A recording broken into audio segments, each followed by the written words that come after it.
Vamos abrir a Bíblia? Abra sua Bíblia no livro do profeta Daniel, no capítulo 10. Livro do profeta Daniel, capítulo 10. Semana que vem eu falo do capítulo 11 e não vou terminar o 12 antes do meu retorno, tá bom? De férias. Mas vamos lá. Daniel, capítulo 10. Eu vou fazer diferente hoje. Eu não vou ler o texto todo e depois eu vou fazer a exposição de todo o texto. Eu vou por partes dessa vez, tá bom? Mudando um pouquinho aqui a forma como eu tenho trabalhado com vocês, a forma como eu tenho pregado quando a gente lê o texto e depois vai trabalhando parte por parte. Hoje farei a leitura por partes, tá bom? E hoje eu quero falar com vocês especificamente sobre dois temas dentro de um único tema, tá? A gente vai falar um pouco sobre a batalha espiritual, mas vamos falar também, claro, óbvio, sobre a preparação para essa batalha. Então nós vamos aqui dividir esse tema em Daniel capítulo 9, falando de preparação para a batalha e na sequência da batalha em si, batalha espiritual, isso aqui à luz de Daniel capítulo 10. E vamos aos poucos aqui pedindo graça a Deus para que o Espírito Santo de Deus nos ilumine a mente, o coração, para que o nome de Deus seja glorificado nessa manhã e que a palavra de Deus penetre no nosso coração. Queria orar com vocês mais uma vez e na sequência a gente vai fazendo as leituras e fazendo os comentários, as aplicações que acredito serem de Deus para a nossa vida nessa manhã. Ó Pai, Deus querido e amado, é a Tua palavra que vai ser lida agora. Não é palavra de homem, mas é palavra de Deus. Não é percepção humana, mas é a revelação do Deus que tudo sabe, que tudo conhece, a revelação de um Deus que tem a história em suas mãos, que controla tudo e todos de forma poderosa e amorosa.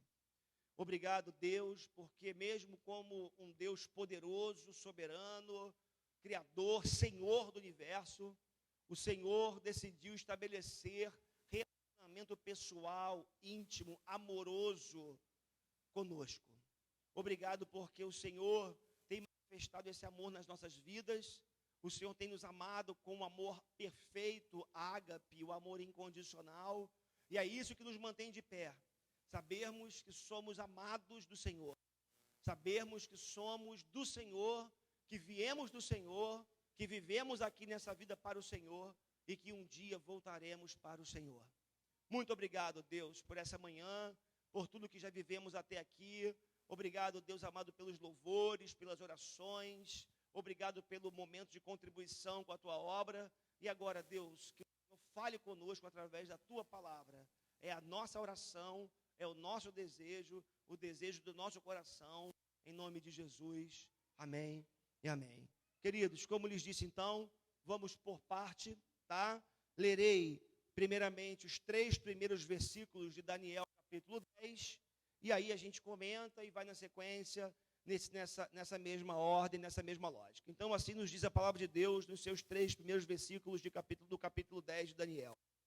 No 3º ano de Ciro, rei da Pérsia, Daniel, chamado Beltsazar, recebeu uma revelação. A mensagem era verdadeira e falava de uma grande guerra. E numa visão veio-lhe o entendimento da mensagem. Naquela ocasião, eu, Daniel, passei 3 semanas chorando. Não comi nada saboroso, carne e vinho, nem provei, e não usei nenhuma substância perfumada, até se passarem as 3 semanas. Bom, você que tem caminhado comigo aqui, ao longo desses meses que eu tenho aqui abordado, falado sobre o profeta Daniel, se tem uma coisa que ficou evidente para nós ao longo dessa jornada, dessa exposição do livro do profeta Daniel, foi que Daniel foi um homem de oração. Daniel foi um homem que não prescindiu da vida de oração. Ele não abriu mão de um relacionamento íntimo, pessoal, direto com o seu Deus, com o seu Senhor. E eu ouso dizer nessa manhã que Daniel, ele só foi capaz de atravessar impérios, reinos, lembrem comigo, como já vimos exaustivamente, Daniel foi ainda adolescente, aproximadamente 13 anos, foi levado à Babilônia como escravo, juntamente com o restante da elite da nação de Israel. Daniel agora está com 90 anos aproximadamente. Ele primeiro serviu dentro do Império Babilônico e depois, com a mudança de poder, com a transição de impérios, Daniel, ele serve também ao Império Medo-Persa. Então, Daniel foi um homem que atravessou impérios. E ele só atravessou impérios por causa da sua fidelidade a Deus. Porque Daniel era um homem de oração, porque Daniel era fiel a Deus, Deus o exaltou, colocando-o em lugares estratégicos no governo, tanto da Babilônia, quanto do Império Medo-Persa, que sucedeu o Império da Babilônia. E interessante porque esse movimento de ascensão de Daniel, eu posso dizer que ele frustrou as piores expectativas do tempo que Daniel era um jovem de 13, 14 anos. Porque lembra comigo, pensa comigo, você é vendido como escravo, ou você é levado, melhor dizendo, como escravo, para uma nação distante, para uma nação que todos temiam, para uma situação de insegurança, de incerteza, vai parar numa prisão. Então, naquele momento lá atrás, possivelmente, nem o mais, digamos assim, otimista de todos os homens, ou de todas as mulheres, essa seria a Cristiane, que é super otimista, para ela sempre vai dar tudo certo, nunca nada vai dar errado, isso é uma característica fantástica da minha mulher.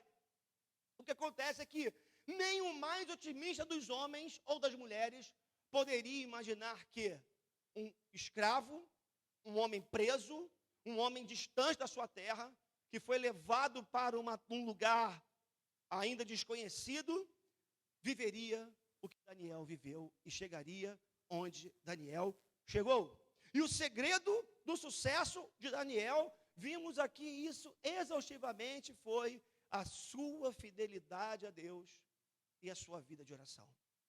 Daniel era um homem fiel a Deus e era um homem que orava. É interessante porque eu estava vendo lembrando de uma fala recorrente minha, quando muitas vezes eu falo que a Bíblia não tem a menor preocupação de esconder as fragilidades dos seus servos. Disso é o rei Davi, né? Davi, pastor Alexandre já trabalhou falando sobre Davi também aqui. Era alguém que as suas mazelas, os seus pecados, as suas coisas feias, o tempo todo são colocadas para fora, por assim dizer, e ficam expressas para nós. Só que quando a gente olha para a vida do Daniel, é impressionante, mas você não encontra relatos de deslizes de Daniel. Você não encontra dolo, a intenção do erro, você não encontra culpa em Daniel. Daniel é apresentado nas profecias, né, que leva o livro, que leva, tem como título o seu próprio nome, o livro do profeta Daniel. Você não encontra nenhum relato de fraquezas, de infidelidades, de coisas erradas que Daniel tenha feito. É óbvio que ele era homem e era um pecador, mas não há registro disso. O que fica evidenciado é que Daniel, agora um homem de aproximadamente 90 anos de idade, como eu lhes disse, ele nos mostra a possibilidade de se viver muito para Deus. A isso, nós podemos dar o nome de longevidade espiritual. Queridos, se Deus permitir que eu chegue aos 90 anos de vida, estou na metade do caminho, 45, né? Se Deus permitir que eu chegue aos 90 anos de vida, eu quero chegar aos 90 anos, amando a Deus, servindo a Deus, com meu joelho no chão, orando ao Senhor, esperando nele, confiando nele. Eu quero poder chegar, como o apóstolo Paulo disse também no final da sua vida, combati o bom combate, acabei a carreira e guardei a fé. Daniel é um exemplo de uma pessoa que viveu a chamada longevidade espiritual. Longevidade no sentido pleno da palavra. Agora, o que Daniel ainda mantinha firme na sua vida? O que nos mostra, ou nos prova, ou evidencia para nós nessa manhã, que Daniel foi um homem que guardou alguns elementos importantes da fé, que manteve a fidelidade, andou com Deus até o final da sua vida.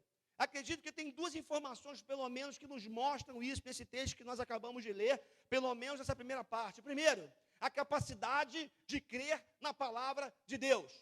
Olha só que coisa interessante, o texto que a gente leu vai dizer, Daniel vai dizer, a mensagem era verdadeira. Irmãos, Daniel chega aos 90 anos de vida aproximadamente, recebendo revelação de Deus e dizendo, eu creio nessa revelação, eu creio nessa palavra, eu creio que isso vem de Deus. Deixa eu fazer já uma pergunta para você, que você não precisa responder para mim, nem para os demais. Você acredita que o que está saindo nessa manhã, aqui desse púlpito, desse altar, é palavra de Deus para você hoje? Você acredita que Deus é o Deus que fala ainda hoje? Você acredita que a palavra de Deus, quando lida, não é para o irmão que não veio ao culto? Que não é para aquela pessoa, pena que fulano não veio hoje para ouvir isso? Mas você acredita que a palavra de Deus, viva como é, eficaz como é, mais cortante e penetrante como espada de dois gumes, como o apóstolo Paulo diz, que essa palavra é absoluto de Deus na nossa vida? Pois bem, Daniel tinha essa convicção. A revelação é verdadeira, a mensagem é verdadeira. E num tempo onde a fé de poucos é expressa numa era do ceticismo, porque é isso que nós vivemos. Nós vivemos um tempo onde cresce muito, as pessoas creem em tudo, mas não creem em nada. As pessoas abrem um leque de possibilidades espirituais e se acham muito espiritualizadas, mas no fundo, elas não conhecem o Deus da Bíblia, não conhecem o Deus verdadeiro, o Deus de Abraão, de Isaac e de Jacó, e nós podemos dizer que vivemos numa era do ceticismo. O que é isso? Da descrença, onde os absolutos de Deus são relativizados, onde uma pessoa chega num ambiente como esse, ouvindo uma palavra como essa, enquanto eu prego, ela está formulando na sua cabeça, na sua mente, respostas, antíteses, para combater aquilo que está sendo ministrado. Vivemos numa era do ceticismo, vivemos numa era de descrença, vivemos numa era onde cresce em tudo, mas não cresce em nada, não se crê em nada. Mas Daniel nos mostra que é possível chegar ao fim da vida mantendo as nossas convicções. Chegar ao fim da vida crendo em Deus. Chegar ao fim da vida lendo um texto bíblico que você leu a vida inteira, um versículo que você leu a vida inteira, e você falar, isso é mensagem de Deus para a minha vida hoje. E é óbvio, você viver de acordo com aquilo que você está lendo. Então, primeiro elemento que mostra como que Daniel se manteve vivo espiritualmente, manteve essa longevidade espiritual, foi justamente essa capacidade de continuar acreditando na palavra de Deus. Não nos iludamos, irmãos. A Bíblia diz que vai chegar um tempo muito difícil, em que pregar o evangelho vai ser difícil, e sustentar essas verdades na prática será muito difícil. E vai ser nesse momento em que nós seremos desafiados a erguer a voz e falar, eu creio que Jesus é o Filho de Deus, e que Ele ressuscitou ao terceiro dia, e que Ele voltará para buscar a sua igreja. Mas tem mais uma coisa que para mim demonstra essa longevidade espiritual de Daniel, que foi a capacidade de chorar diante de Deus. Coisa linda. O texto diz que naquela ocasião, eu, Daniel, passei 3 semanas chorando. Daniel, ao receber, ao ter uma visão, ao se quebrantar diante de Deus, ao se derramar diante de Deus, a ao lembrar-se de algumas coisas que estavam acontecendo no seu contexto, Daniel começa a chorar. E o texto diz que foram 3 semanas ininterruptas chorando. Aí a pergunta que você pode estar fazendo aí, por que Daniel chorou dessa forma? E Daniel, o texto diz que ele chora, e ele se recolhe num tempo de jejum, num tempo de contrição diante de Deus. O choro de Daniel não foi um choro, digamos assim, sem outros elementos que vieram junto com ele. Foi um choro associado a um tempo de jejum, a um tempo de recolhimento, a um tempo de quebrantamento diante de Deus. Então, a pergunta que não se cala nessa manhã é: o que provocou esse choro em Daniel? Pelo menos 2 coisas estavam provocando esse choro profundo que Daniel estava expressando. Primeiro, ele estava chorando porque nem todos os seus irmãos judeus decidiram voltar para Jerusalém quando a cidade estava sendo reconstruída. Daniel, esse é um tempo em que o povo já está saindo para retomar a reconstrução, ou começar a reconstrução de Jerusalém, e Daniel fica sabendo que alguns irmãos se gostaram tanto da Babilônia, se acostumaram tanto com a Babilônia nesses quase 70 anos de cativeiro, ou nesses 70 anos de cativeiro, que eles, já acomodados, muitos já casados com mulheres da própria Babilônia, ou com homens da própria Babilônia, algumas pessoas já tendo construído suas casas, arrumado um novo emprego, se submetido à cultura da própria Babilônia, alguns judeus decidem não voltar para Jerusalém. E isso foi como uma faca penetrando no peito do Daniel. Porque ele percebeu que o tempo do cativeiro se findava e que essa era a grande oportunidade da nação de Israel ser reconstruída. E aí, queridos, o que chama atenção é que o Daniel, ele chora, e ele chora, e ele chora, porque ele percebeu que alguns irmãos haviam se encantado demais com a Babilônia. Queridos, nós que vivemos em comunidade, nós que vivemos como igreja, nós não podemos ficar indiferentes àqueles que se amoldam ao padrão da Babilônia dos nossos dias. Nós não podemos ficar indiferentes ao que tem acontecido na igreja brasileira, que tem se acostumado tanto com Babilônia, tem vivido tão intensamente na Babilônia, que perdeu a capacidade de desejar voltar para Jerusalém. E aí, é uma advertência para mim e para você, para que nós não nos acostumemos com Babilônia, e ao mesmo tempo uma advertência para que a gente chore por aqueles que se acostumaram com ela. A igreja é lugar de gente que chora quando percebe que ela, a própria igreja, está se apaixonando por Babilônia. Daniel estava chorando por causa disso. Mas tem mais um fator importante que estava fazendo Daniel chorar.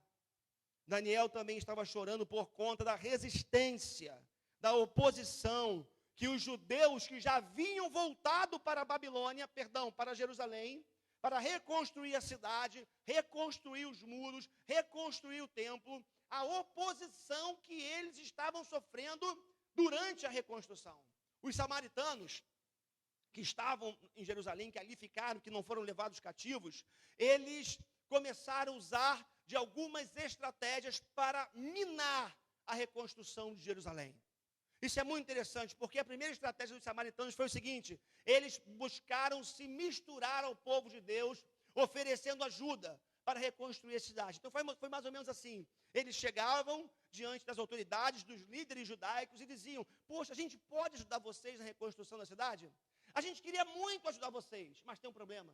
Eles estavam se misturando, ou tentando se misturar entre o povo de Deus, mas eles não tinham o objetivo de fazer com que a obra de Deus se completasse, que a nação fosse reconstruída. O objetivo dos samaritanos era apenas impedir que a obra de Deus avançasse. Interessante, né? A gente pode falar aqui de uma espécie de ecumenismo. Está acontecendo aqui uma tentativa de ecumenismo. os samaritanos não compartilhavam da fé dos judeus, mas bondosamente, de bom grado, eles estavam simplesmente oferecendo para trabalhar, com uma única intenção, como já lhes disse: minar, impedir que a obra de Deus avançasse. Irmãos, nem toda proposta de ajuda para a obra de Deus vem de Deus. Muitas vezes o diabo, ele entra ou tenta entrar na igreja, tenta entrar na obra de Deus para impedir que a obra de Deus seja feita. Para gerar confusão, para gerar desânimo, para gerar animosidade, para gerar conflitos, com o único objetivo de impedir que a obra de Deus avance.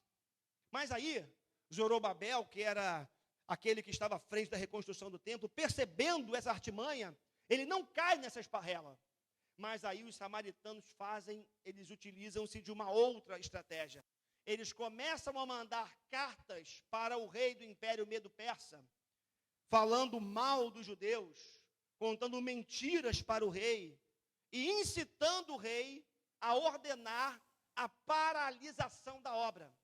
E aí o que acontece é que por algum tempo, de fato, a obra de Deus foi paralisada, por conta dessa pressão dos samaritanos diante do rei do Império Medo-Persa. Então, Daniel está chorando, aqui nesse contexto, primeiro pelo fato de ver que seus irmãos, ou muitos irmãos judeus, não quiseram voltar para a reconstrução da cidade, que não quiseram voltar para reconstruir Jerusalém.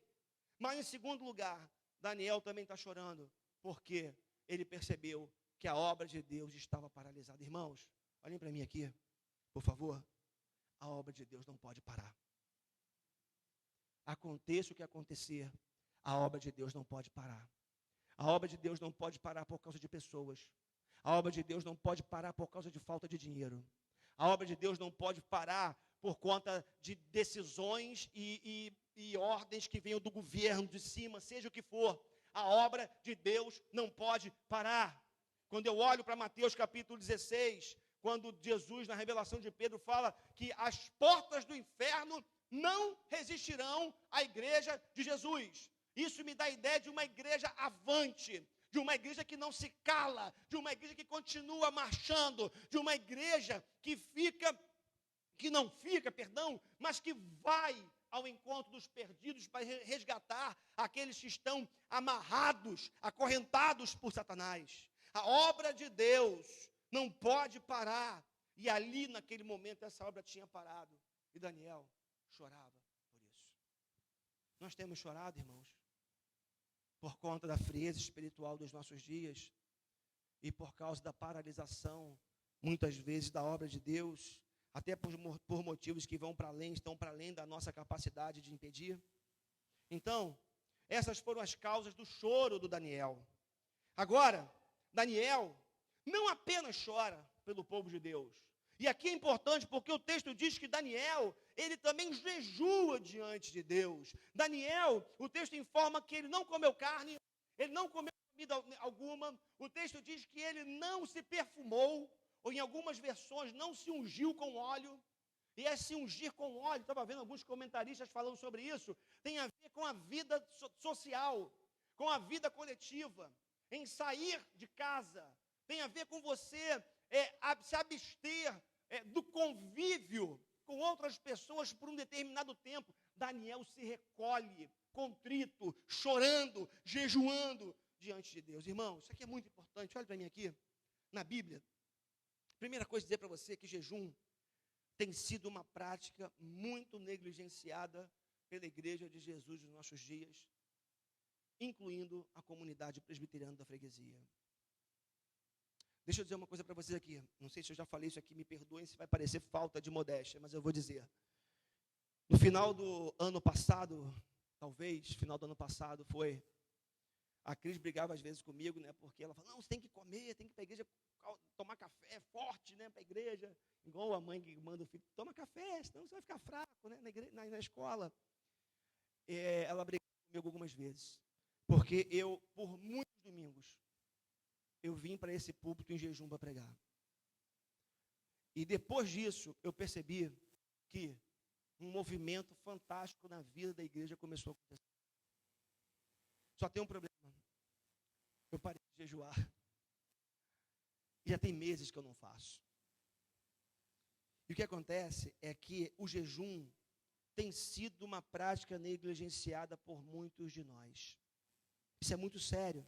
Porque na Bíblia, o jejum foi uma prática tanto do Antigo quanto do Novo Testamento.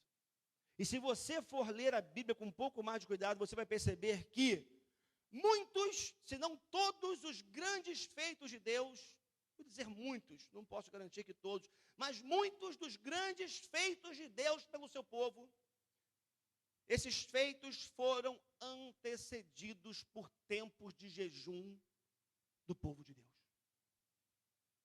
Tanto é que no Antigo Testamento, ali quando o povo sai do Egito, Deus dizia: mande o povo se preparar, porque farei maravilhas entre vós. Mande o povo se consagrar, porque farei amanhã maravilhas entre vós. Queridos, muitos dos feitos de Deus, sobretudo os relacionados à obra de redenção, obra de salvação, foram antecedidos por períodos de jejum da igreja, jejum entre o povo de Deus. Isso é muito importante que a gente entenda. Agora, o que é o jejum? Jejum é a abstenção de alimento ou de alimentos por um período de tempo determinado para a consagração da nossa vida. Deixa eu desmistificar, ou tentar desmistificar algumas coisas aqui nessa manhã. Jejum não é para conseguir emprego. Vou jejuar para conseguir um emprego. Jejum não é para resolver um problema, ou mesmo para alcançar uma cura. E aí, talvez, uma das melhores definições de jejum que eu já vi foi aqui, John Piper, escritor, teólogo, ele deu a respeito do jejum. John Piper diz que jejum é fome de Deus. Jejum é fome de Deus. E é interessante porque ele, nesse artigo, nesse livro, ele tem um livro com esse nome, inclusive, ele fala o seguinte, que eu acho que eu já comentei isso aqui recentemente, que, na verdade, o pão da terra é um símbolo do verdadeiro pão, do verdadeiro alimento, que é o pão do céu. Já percebeu como é que a gente inverte? A gente acha que o pão do céu é um símbolo do verdadeiro alimento, que é o da terra, porque é o que a gente come, é o concreto. Mas não, ele vai dizer que, na verdade, jejum é fome de Deus, e Piper ele diz que esse pão da terra é apenas um símbolo do verdadeiro pão do céu, que é aquele que de verdade pode alimentar a nossa vida. Queridos, entendam uma coisa nessa manhã, em nome de Jesus. Toda vez que você decide se abster de alimento para ter intimidade com Deus, consagrar sua vida a Deus, você está dizendo para Deus o que você considera importante na sua vida. Você está dizendo para Deus, Deus, nem aquilo que é vital para o meu corpo, para manter o meu corpo de pé, é mais importante do que o Senhor na minha vida. E aí, abre-se o leque, porque o pão do céu é mais importante do que tudo. O pão do céu é mais importante do que os nossos filhos para nós, do que o nosso cônjuge, do que o nosso trabalho, do que a nossa própria vida. Interessante, porque dando um salto histórico, indo para o Novo Testamento, Jesus ele vai dizer umas coisas interessantes em João 6, quando ele percebeu que as pessoas estavam atrás dele, as multidões estavam atrás dele, não por ele, mas por causa do pão que ele dava. Olha que coisa interessante, verso 27 do capítulo 6 de João, do Evangelho de João. Não trabalhem pela comida que se estraga, mas pela comida que permanece para a vida eterna, a qual o Filho do Homem lhes dará. Deus, o Pai, nele colocou o seu selo de aprovação. Olha aqui que Jesus está dizendo, não morram pelo pão que perece, Não se matem por esse pão que hoje tem, mas se você deixar aqui em cima da mesa, amanhã vai estar todo mofado, estragado, os bichos vão comer. Não trabalhem por isso, mas trabalhem, busquem o verdadeiro pão. E no versos 31 a 35, olha o que Jesus vai dizer. Os nossos antepassados comeram o maná do deserto, como está escrito, ele lhes deu a comer pão do céu. Declarou-lhes Jesus, digo-lhes a verdade, não foi Moisés quem lhes deu o pão do céu, mas é meu Pai quem lhes dá o verdadeiro pão do céu. Pois o pão de Deus é aquele que desceu do céu e dá vida ao mundo. Disseram eles, Senhor, dá-nos sempre desse pão. Então Jesus declarou, preste atenção em nome de Jesus, eu sou o pão da vida. Aquele que vem a mim, nunca terá fome. Aquele que crê em mim, nunca terá sede. Queridos, é tempo da gente parar de correr atrás do pão da terra com tanta força que a gente tem corrido. Não estou chamando você para criarmos uma seita onde ninguém trabalha, vem todo mundo para cá, e a gente vai ficar vivendo de luz, né? Aquela coisa assim, né? Que a luz nos alimentará. Não. Larga seu emprego, larga sua família, vamos viver numa comunidade. Comunidade já tem nome, né? Comunidade presbiteriana, mas não é esse tipo de comunidade. O que eu estou dizendo para você é que você e eu precisamos começar a mudar o centro de gravidade da nossa vida. Precisamos começar a rever alguns princípios e valores. E precisamos começar a centralizar algumas coisas importantes na nossa vida. Ou Deus alimenta você todo dia, ou você morre. Morro não, pastor, estou vivinho fisicamente. Mas você morre emocional, muitas vezes, e com certeza espiritual. E até eternamente. É tempo da gente trocar o símbolo pelo real. O ícone, aquilo que aponta para, trocar pelo verdadeiro alimento que é o pão do céu, que é o próprio Senhor Jesus e a sua palavra. Queridos, a comunidade presbiteriana da freguesia precisa voltar a jejuar. E eu quero aqui, aproveitando essa fala, instituir mais uma vez a quarta-feira como sendo o dia de jejum dessa igreja. Nós vamos voltar a jejuar. Porque eu sinto que Deus quer fazer muitas coisas entre nós. Mas sem consagração, sem entrega, sem quebrantamento, sem busca de Deus, isso não vai acontecer. Daniel chorava, Daniel orava, Daniel jejuava, e tudo isso para o que vem na sequência do capítulo. Porque agora nós vamos falar propriamente dito dessa batalha espiritual que eu já lhes anunciei no início. Começando a partir do verso 8. No 24º dia do primeiro mês, estava eu de pé, junto à margem do grande rio, o rio Tigre. Olhei para cima, e diante de mim estava um homem vestido de linho, com um cinto de ouro puríssimo na cintura. Seu corpo era como berilo, o rosto como um relâmpago, os olhos como tochas acesas, os braços e pernas como um reflexo do bronze polido, e a sua voz era como o som de uma multidão. Somente eu, Daniel, vi a visão. Os que me acompanhavam nada viram, mas apoderou-se deles tanto pavor, que eles fugiram e se esconderam. Assim, fiquei sozinho, olhando para aquela grande visão. Fiquei sem forças, muito pálido e quase desfaleci. Queridos, de cara eu queria dizer uma coisa para vocês nessa segunda parte desse texto. Embora acessível a todos, preste atenção aqui em mim, por favor. Embora acessível a todos, nem todos estão preparados para experiências profundas com o sobrenatural de Deus. Isso é muito importante. E desde já você precisa tomar uma decisão nessa manhã. Eu quero estar entre aqueles que experimentam intensamente Deus, ou entre aqueles que não aguentam a pressão, a intensidade da revelação de Deus e daquilo que Deus quer mostrar e fazer na minha vida e através de mim. Embora acessível a todos, nem todos estão preparados para experiências mais intensas com Deus.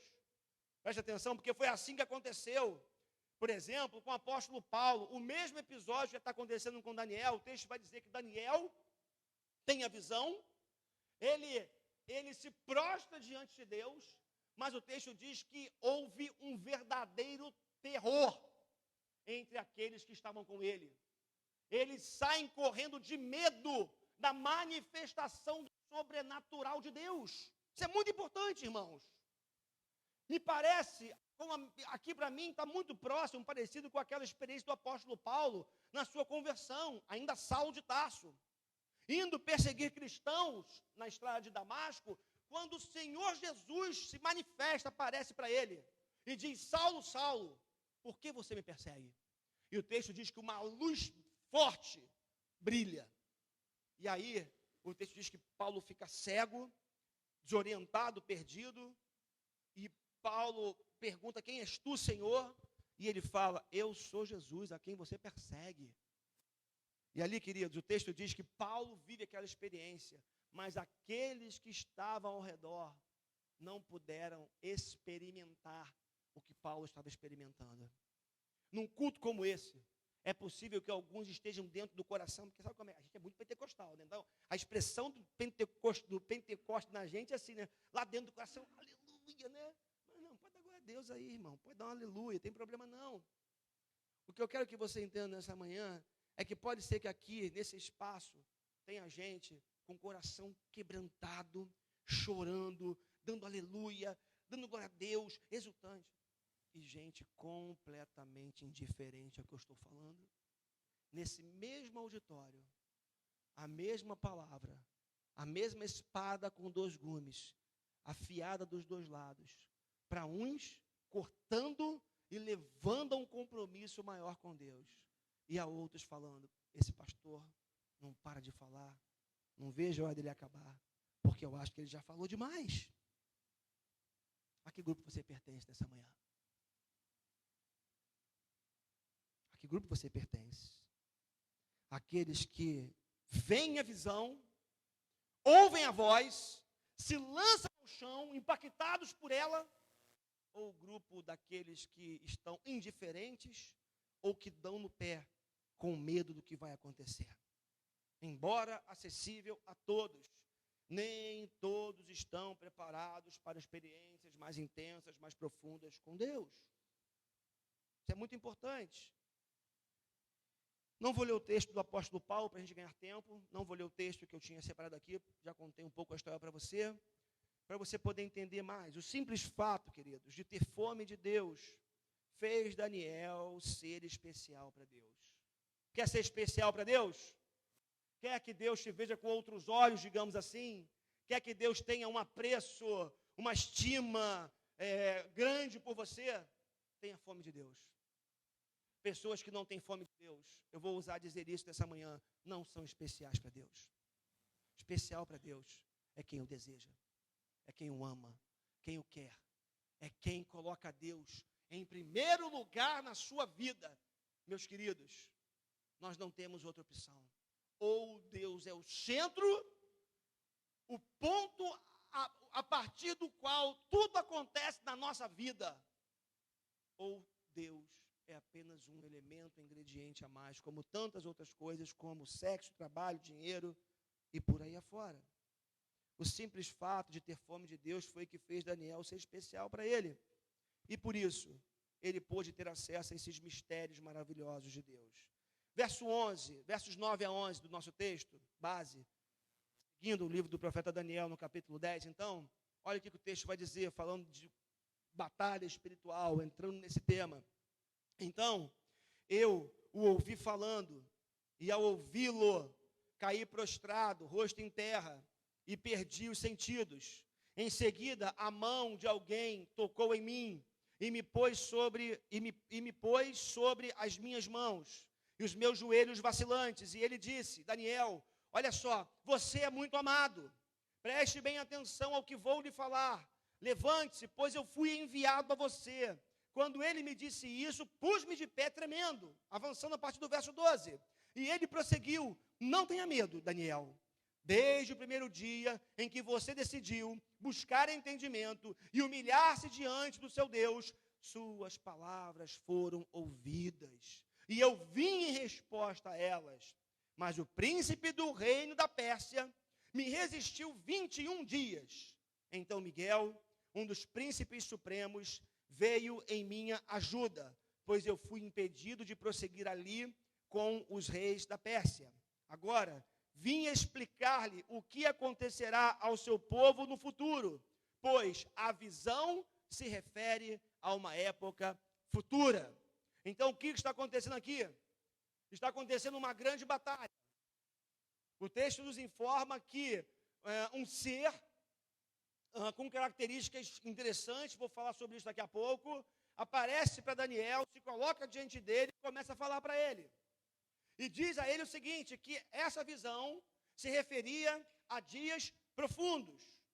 E o que me chama futuros, perdão. O que me chama a atenção aqui é que esse trecho evidencia o abismo que há entre o soberano Deus e suas criaturas mortais.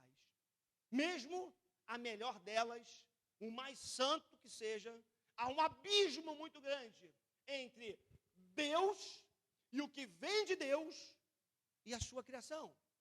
Porque o texto diz que Daniel, quando vê aquela visão, quando ouve aquela voz, ele se joga prostrado ao chão.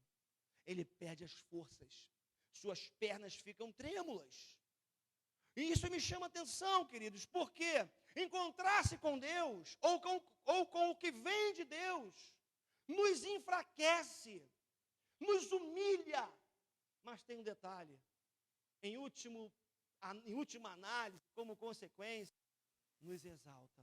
Olha só, queridos, encontrar-se com Deus é ser humilhado.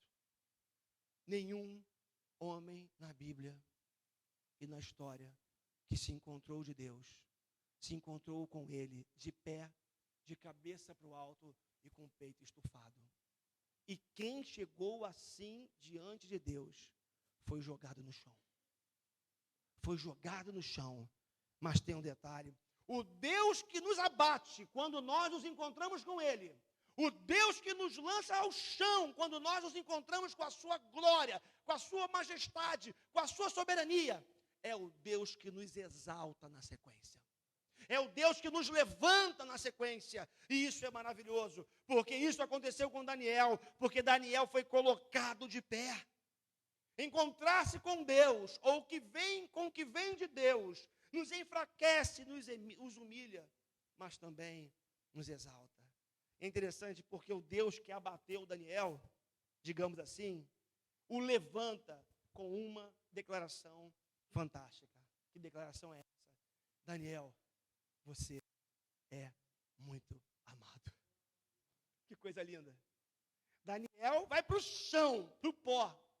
E Deus o levanta com uma afirmação: você é muito amado. E Daniel se põe de pé a partir daquela declaração muito parecida com aquela que Jesus recebeu ao ser batizado por João no Rio Jordão. Lembram disso? Antes da sua aprovação no deserto?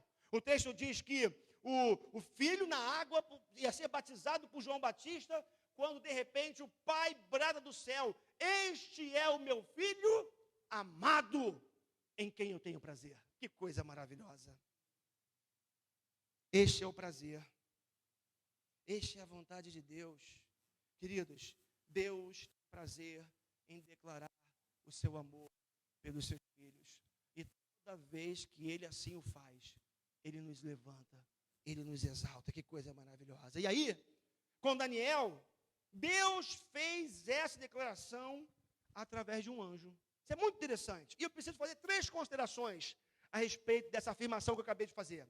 Primeiro, por mais que a descrição deste ser que apareceu para Daniel pareça com a descrição de Jesus, ao se revelar para João na ilha de Pátimos, em Apocalipse, por mais que se pareça, Daniel, esse ser que apareceu para Daniel foi apenas um anjo, uma criatura de Deus, e não o Senhor Jesus, como alguns entendem. Tem alguns intérpretes da Bíblia que, por conta da descrição desse anjo que aparece para Daniel, eles dizem que esse anjo que apareceu para Daniel foi uma cristofania, uma manifestação de Cristo no Antigo Testamento, o próprio Cristo.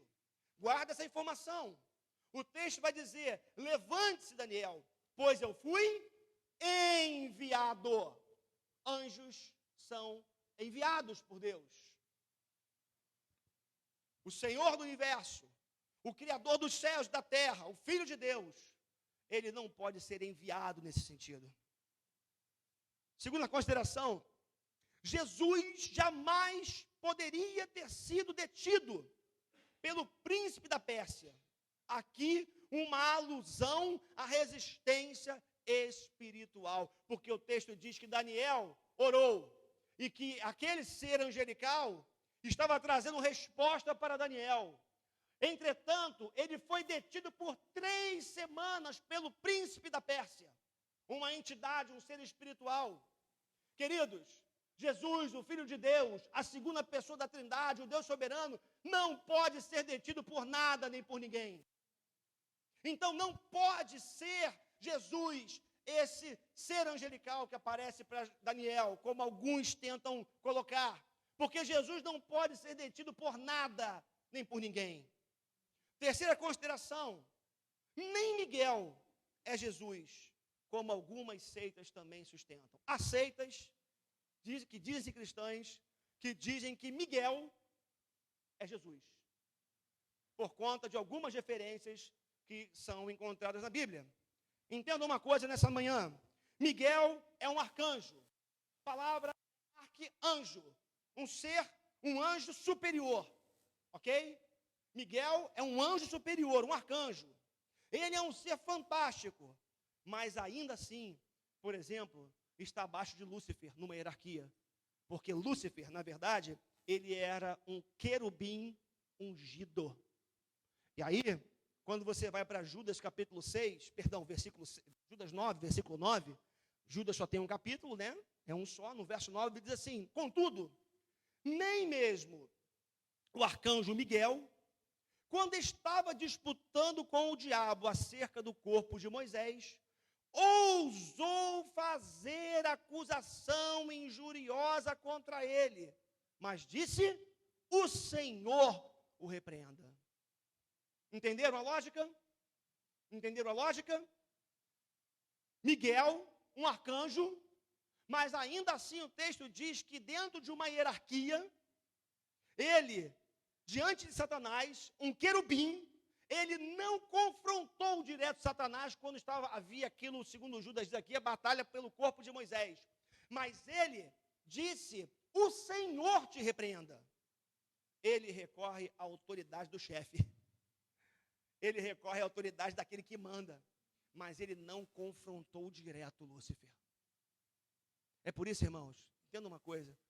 Essa coisa de você ficar repreendendo o diabo, falando com o diabo, isso não é para você não. Você tem que falar com Deus.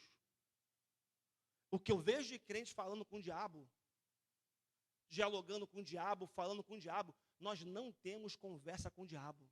A gente não tem que falar com ele. Nós não temos que dialogar, conversar, brigar. Nosso negócio é com Deus. O Senhor te repreenda.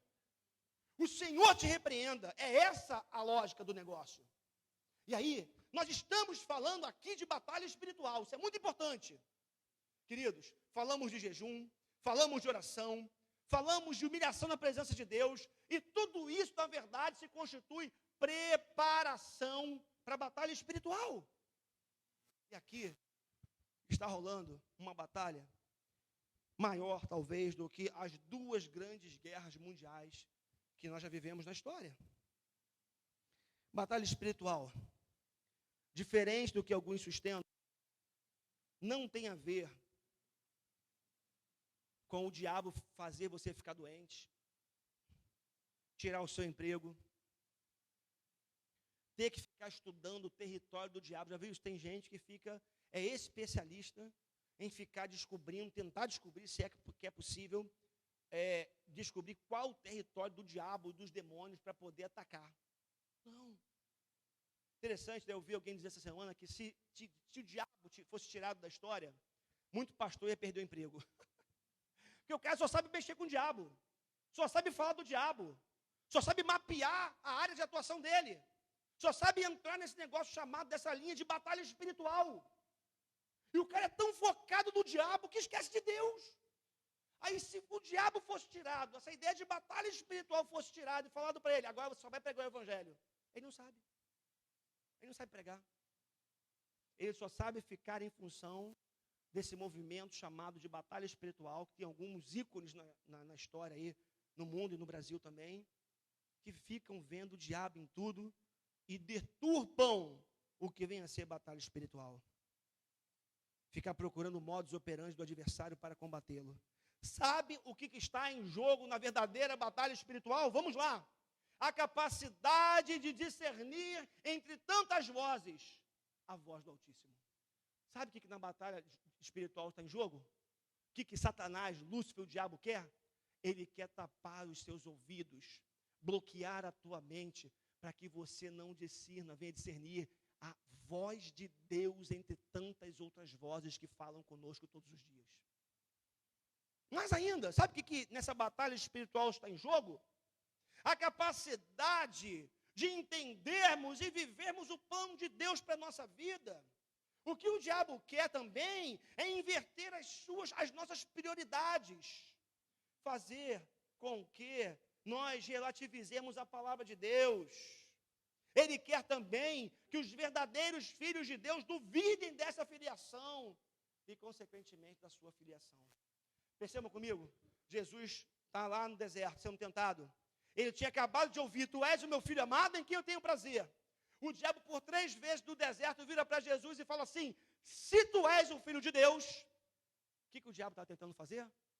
Gerar a dúvida com relação à filiação no coração e na mente de Jesus.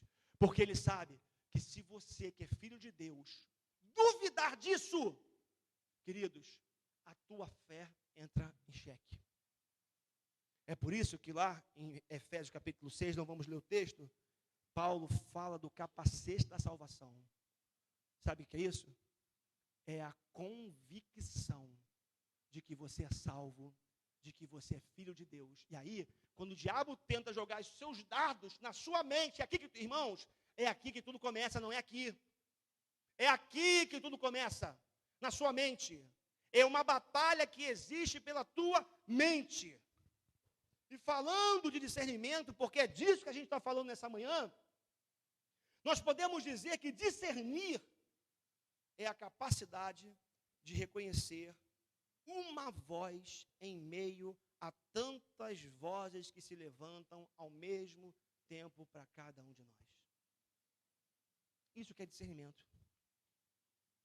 Deixa eu dizer uma coisa para você. Hoje, quando você acordou, antes de botar o pé na cama, começou uma batalha pela sua mente.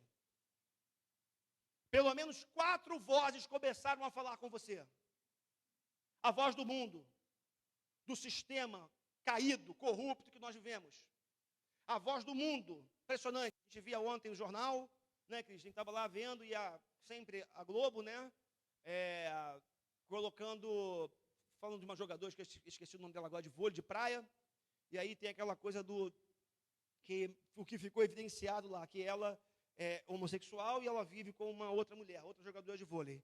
E o tempo que a Globo gastou falando sobre aquilo, tá? Porque o foco é esse.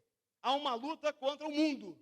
Então o mundo o tempo todo, ligando a TV, ligando o celular, ligando o computador, os nossos relacionamentos, a sociedade como está configurada, o mundo como está posto, fala com você todo dia.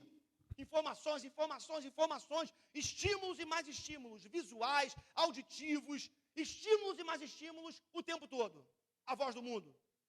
A voz da nossa própria carne. É impressionante, mas a nossa natureza pecaminosa nos incita e fala conosco o tempo todo. O Adão que existe em nós, caído, tenta o tempo todo conquistar a nossa mente e apontar um caminho. O diabo fala com você o tempo todo. a voz dele ecoa o tempo todo, para mim, para você, e por fim, a voz de Deus. 4 vozes: a voz do mundo, a voz da nossa própria carne, que é a nossa natureza pecaminosa, a voz do diabo e a voz de Deus, batalhando, por assim dizer, pela nossa mente.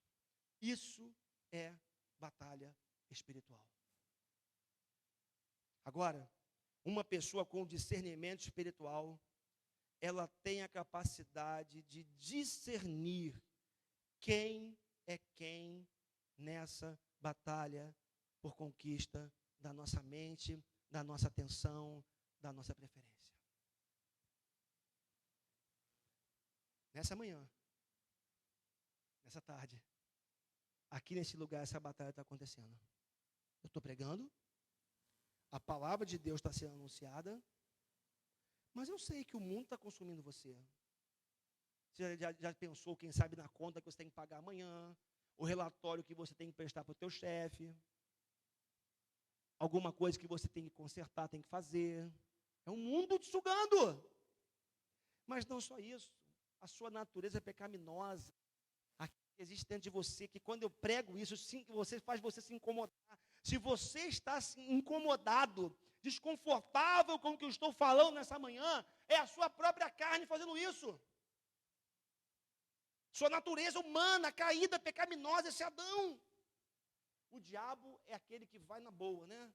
Ele fica na espreita, conhece muito bem a gente, as coisas, ele fica na espreita, ele vê que o mundo seduziu você, a sua própria carne tem essa aptidão e está desejando, ele entra com as suas seduções e induções. Mas a principal de todas as vozes, que é a voz de Deus, ela está ecoando como um trovão nessa manhã, nesse lugar. E aí, o discernimento espiritual faz com que você faça assim, ó, é isso. É isso. É essa voz que vai influenciar a minha vida. É essa palavra que vai nortear o meu viver.